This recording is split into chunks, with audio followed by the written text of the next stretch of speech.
বর্ধমান বিশ্ববিদ্যালয়ে আর্থিক দুর্নীতির ঘটনায় সিআইডি তদন্তের নির্দেশ দিল কলকাতা হাইকোর্ট। পাশাপাশি এনফোর্সমেন্ট ডিরেক্টরেটের কাছে রিপোর্ট তলব করল আদালত। বিশ্ববিদ্যালয়ে উচ্চপদস্থ আধিকারিকদের ষড়যন্ত্রে অন্তত 2 কোটি 20 লক্ষ টাকার দুর্নীতি হয়েছে বলে দাবি বিশ্ববিদ্যালয়ের প্রাক্তন রেজিস্ট্রারের। এই মর্মে তিনি হাইকোর্টের দ্বারস্থ হয়েছিলেন। সেই মামলায় ইতিমধ্যে ইডির কাছে অভিযোগ জমা পড়েছে।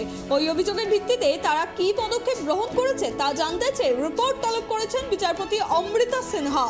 মামলায় অভিযোগ রয়েছে বিশ্ববিদ্যালয়ের বর্তমান রেজিস্ট্রার এবং ফিনান্স অফিসারের যোগসাজশে লক্ষ লক্ষ টাকার আর্থিক তছরূপ হয়েছে।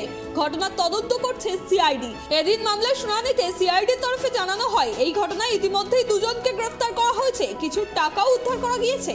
আর্থিক তছরূপের ঘটনা এখন বিশ্ববিদ্যালয়তেও ঢুকে গেছে, তাই আমরা চাই যে সঠিকভাবে তদন্ত হোক, যে টাকা বিশ্ববিদ্যালয়ের জন্য গচ্ছিত ছিল তা উদ্ধার হোক এবং বিশ্ববিদ্যালয়ের কাজে শিক্ষার কাজে ব্যয় হোক। যেহেতু আর্থিক তছরূপের ঘটনা, ইডির দায়িত্ব হচ্ছে তদন্ত করা, তাই আমরা বলেছি ইডি তদন্ত করুক আর যে কোনো নিরপেক্ষ তদন্তকারী সংস্থায় তদন্ত করুক।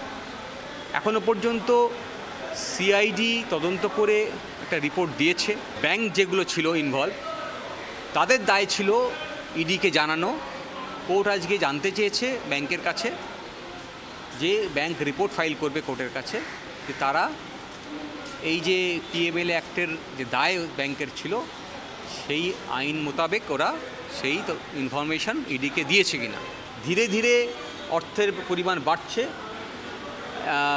নিচের কোর্টে যে অর্ডার পাস হয়েছে সেখানে যেটা অ্যামাউন্ট উল্লেখ করা আছে সেটা 30 কোটি।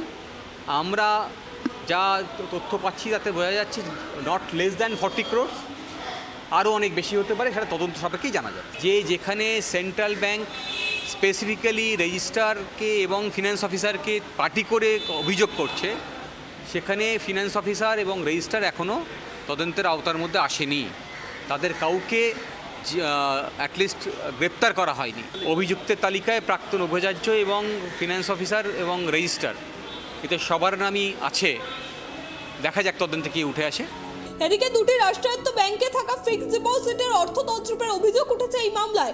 ওই 2 রাষ্ট্রায়ত্ত ব্যাংক বিষয়টি নিয়ে আইন অনুযায়ী ইডির দ্বারস্থ হয়েছে কিনা তাও জানতে চেয়েছেন বিচারপতি অমৃতা সিনহা।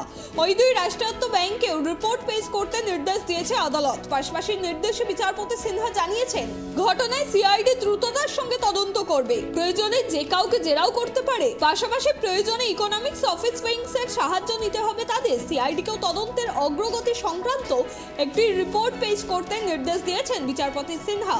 আগামী 16 জুলাই মামলার পরবর্তী শুনানি। Bureau report, tribe TV Bangla.